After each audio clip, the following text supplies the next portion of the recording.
This is your mother. Now listen to this.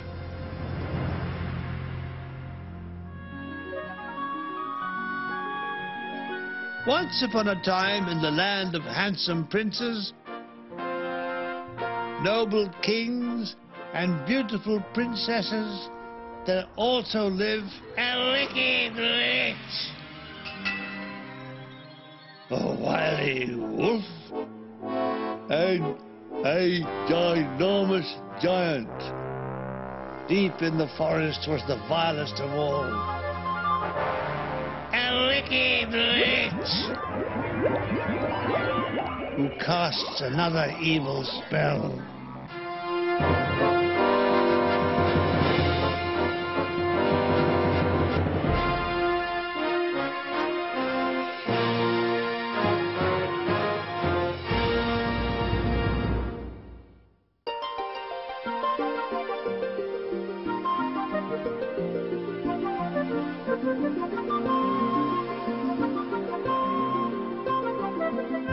Once upon a time, there was a little mermaid who lived with her family deep in the ocean.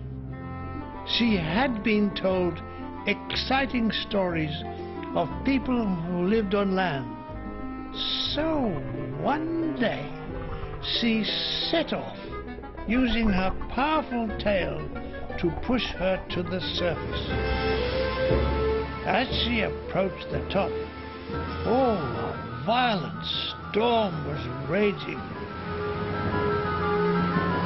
A sailing ship carrying a prince home to meet his bride was being torn about by the pounding waves.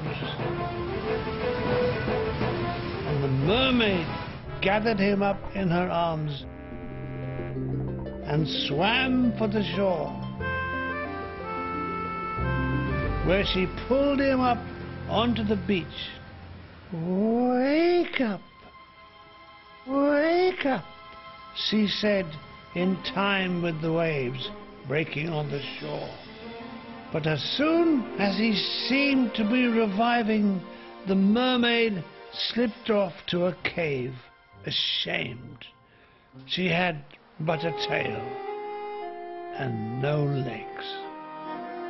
As she watched him from a safe distance, say about a quarter of a mile, the prince staggered to his feet and climbed up the beach. "Now he'll never know it was me who rescued him," said the sad little mermaid. "It could be arranged," came a cackling voice from deep within the cave. The little mermaid shot round, but could see nothing in the darkness. "Of course, you want some legs, and for that you pay a heavy price." Suddenly, out of the gloom, the trembling mermaid could make out, "The witch!" "Please, can you turn me into a human so I can see the prince again?" "It will be very painful, changing your tail into legs. Also, I shall expect payment for it. For gaining your legs, you will lose your voice. You must never say a single word again, or you will turn into the foam of the sea and lap against the shore for eternity." Cauliflower pastry, treacle and jam, the wickedest witch in the world, who I am. In a flash, the little mermaid found herself outside the doors of the palace. She was dressed in a lovely, long, silken party dress, and there, poking out from below the hem, were two exquisite little feet, gingerly She raised the hem of her dress to reveal an ankle, and then a knee, and so on up to the top. Then the door of the palace swung open, and a sea of faces was staring at her. Some of the ladies started to snigger.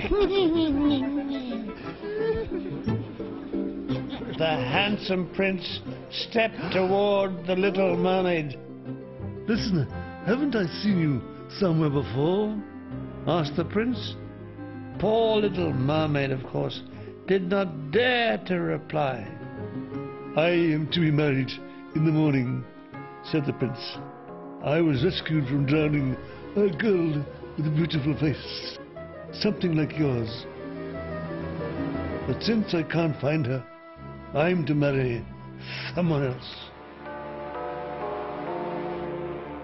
The little mermaid longed to tell the prince it was her who saved him, but the witch had forbidden her to speak on pain of death.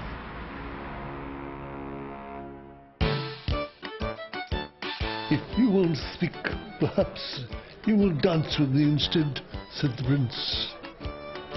He guided the distraught little mermaid around the ballroom floor.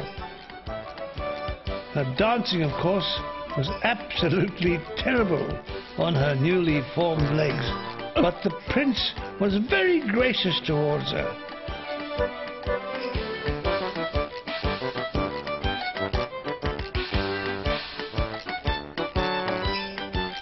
As they stumbled past a pillar in the ballroom, a familiar witchy voice called out to her from behind it.